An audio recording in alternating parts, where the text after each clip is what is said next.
Tai Sensei, eu ouvi dizer que no Japão os professores não precisam se curvar ao imperador. Isso é verdade? E mais um dos mitos sobre a história ou a cultura japonesa. Ah, é? É. Pelo seguinte, realmente o professor é uma categoria bem conceituada no Japão, diferentemente daqui do Brasil, infelizmente. Mas enfim, professor é o mestre. Certo. Né? Tanto é que tem o título de mestre, de sensei.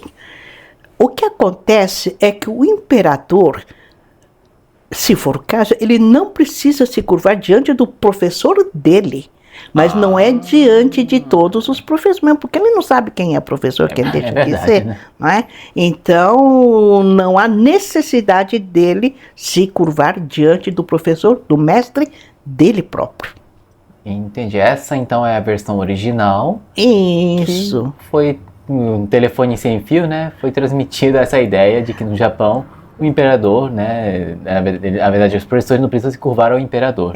Embora tem umas partes de verdade, porque o professor no Japão ele é muito bem considerado pela população de um modo geral. Certo, mas assim, a realidade prática é de que todo mundo se curva. Curva diante do imperador, sem dúvida. Né? Quando a senhora encontrou o imperador, na época, naturalmente, eu me curvei diante dele. Perfeito. Embora eu não fosse súdita, mas por educação, claro, né, a gente adota determinados comportamentos. Com certeza, faz parte da etiqueta, né? Social. Isso. Não, legal. Mas então, eu tenho algumas questões aqui, Tai Sensei, que eu ouvi a minha vida toda. Do tipo, além dessa, né, do imperador, ouvi dizer que arigato vem de obrigado.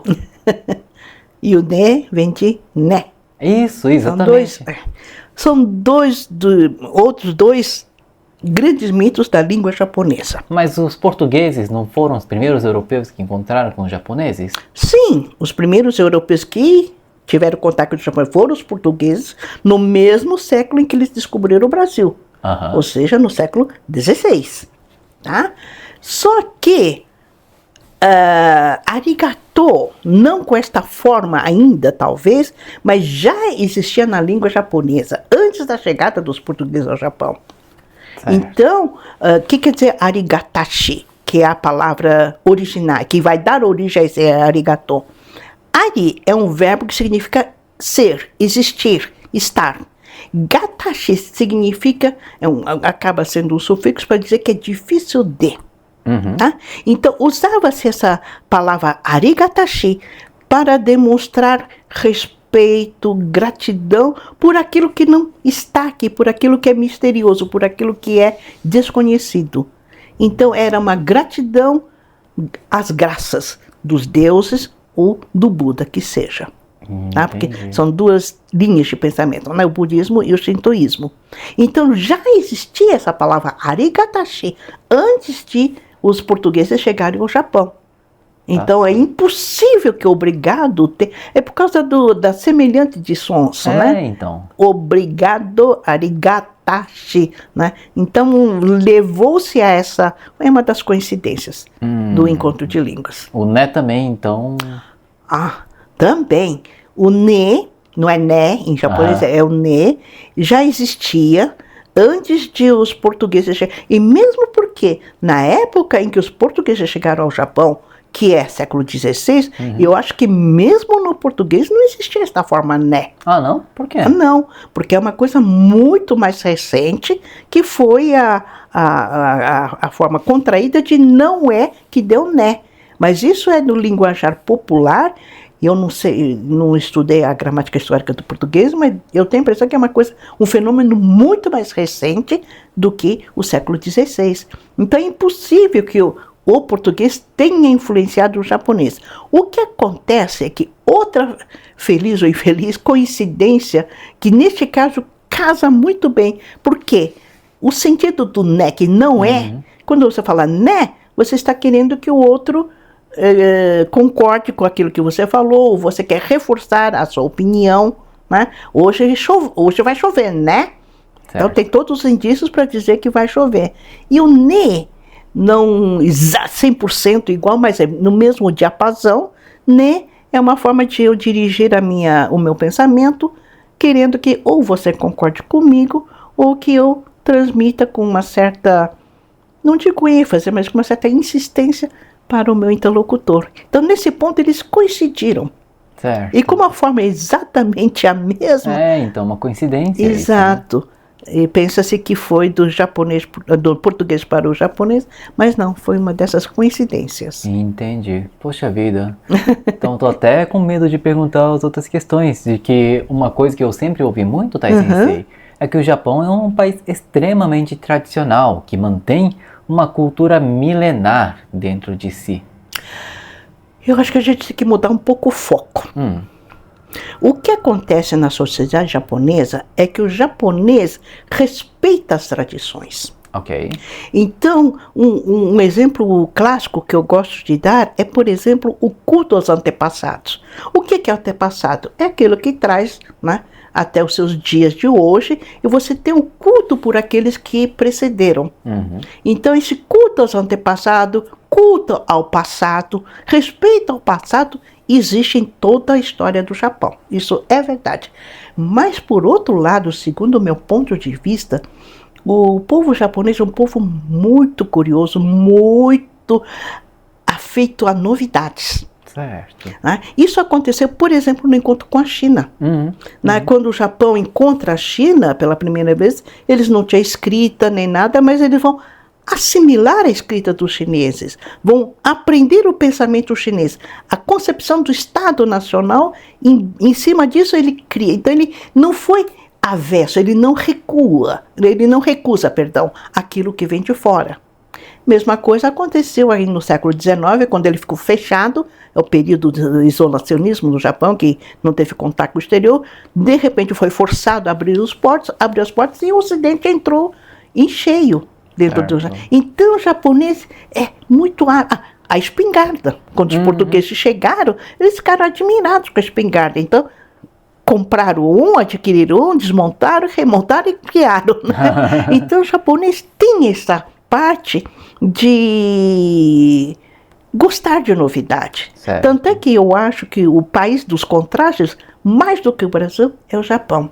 Vocês ficam andando nas cidades japonesas, de repente a ultramodernidade, neon para cá, neon para ali, máquinas assim, mas você vê numa esquina, tem o Japão tradicional. Certo. Então ele convive com essas duas coisas, né? O respeito à tradição e o gosto pela novidade. Entendi. Então existe uma convivência da tradição e da modernidade.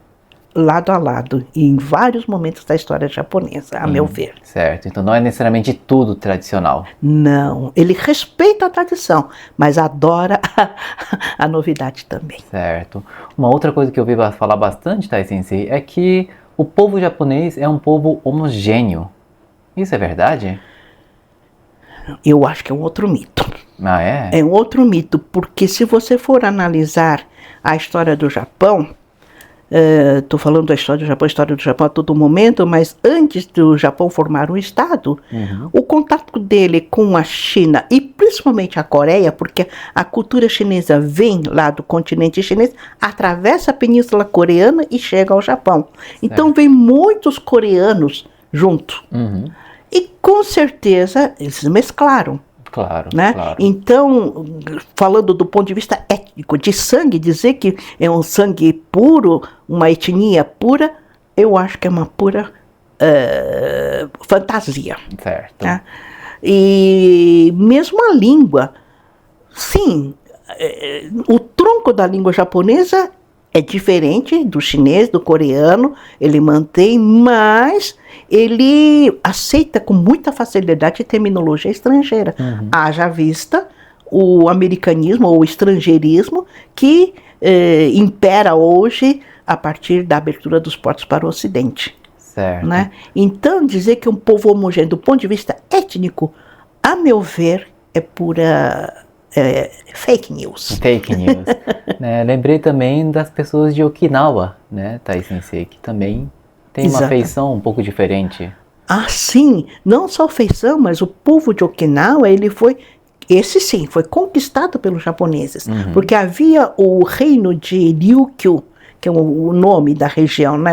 Hoje é Okinawa, mas a região era o povo de Ryukyu.